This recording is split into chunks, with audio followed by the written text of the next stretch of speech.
Syariah TV seputar dakwah dan muhasabah.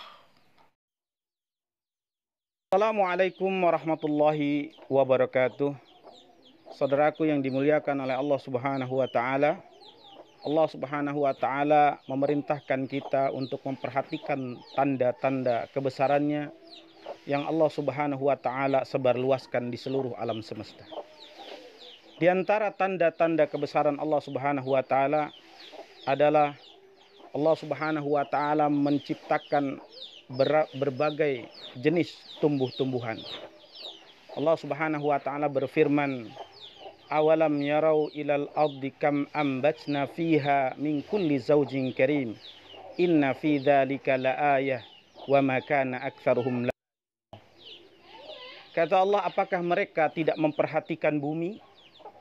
Berapa banyak kami menumbuhkan di atas bumi tumbuh-tumbuhan yang bermacam-macam, tumbuh-tumbuhan yang baik, dan tumbuh-tumbuhan yang berpasang-pasangan. Sesungguhnya pada yang demikian itu terdapat tanda-tanda kebesaran Allah. Akan tetapi banyak di antara manusia tidak mengimaninya. Saudaraku yang dimuliakan oleh Allah Subhanahu wa taala, kalau kita perhatikan di belakang saya ini hanya 1 meter jaraknya dari rumah. Ini sudah begitu banyak tanaman yang Allah Subhanahu wa taala tumbuhkan. Puluhan bahkan ratusan. Di sini ada pohon kelapa, ada sirsak, ada honje, ada pisang, ada pete, ada manggis, kemudian ada durian, dan masih banyak lagi. Bayangkan hadirin sekalian yang dimuliakan oleh Allah Subhanahu wa taala. Kalau di tempat yang hanya berjarak 1 meter saja dari rumah, Allah telah menumbuhkan ratusan tumbuhan. Bagaimana Allah Subhanahu wa taala menumbuhkan tanaman di alam semesta ini? Mungkin kita tidak akan mampu untuk menghitungnya. Itu pelajaran yang pertama. Pelajaran yang kedua dari tanda-tanda kebesaran Allah Subhanahu wa taala yang terdapat pada tumbuh-tumbuhan, pada tanaman-tanaman yang Allah Subhanahu wa taala tumbuhkan adalah di tempat yang sama, di tanah yang sama, di cuaca dan situasi yang sama, tumbuh tanaman yang berbeda-beda. Berbeda bentuknya, berbeda rasanya, berbeda buahnya, berbeda kandungannya, berbeda fungsi kegunaan dan manfaatnya. Masya Allah. Coba kalau kita perhatikan salah satunya ini adalah pohon honje.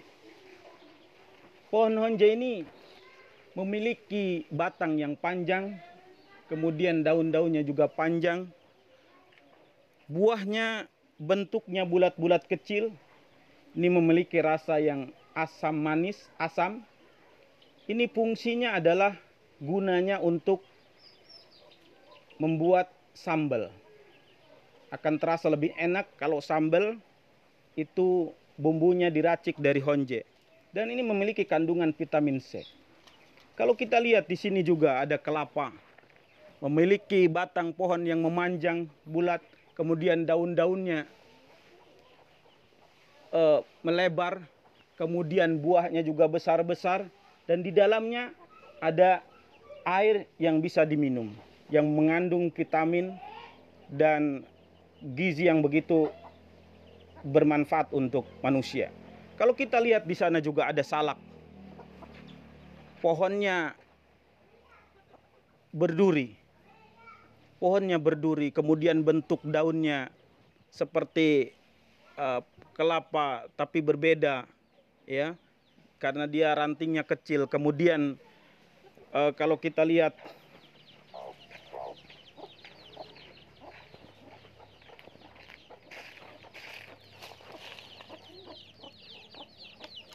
ini buahnya, Masya Allah. Ini buahnya